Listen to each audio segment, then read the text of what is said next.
দাদা হ্যাঁ কই এটা এক প্যাকেট কত? 5 টাকা এটা কত? 5 টাকা দুটাই কত হইছে? দাঁড়াও একটু দাঁড়াও হিসাব করে কইয়া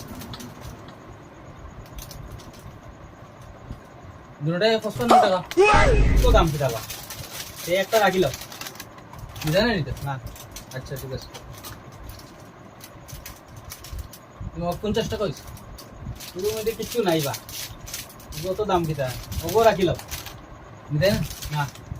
আচ্ছা ওগো হিসাব করে কইয়া 45 টাকা হইছে কত দাম কিতা বা নিলাম না কিচ্ছু, অত দাম কিতা? তোমরা হিসাব করে কইয়া দাঁড়াও তুমি প্রথমে এক প্যাকেট লইছো হ্যাঁ 5 টাকা হ্যাঁ এরপরে আরেক প্যাকেট লইছো হুম, 5 টাকা কত হইলো 55 টাকা হ্যাঁ, এরপরে তুমি আরেক প্যাকেট ঘুরাইয়া দিলে হ্যাঁ তো ওই লোকে 50 টাকা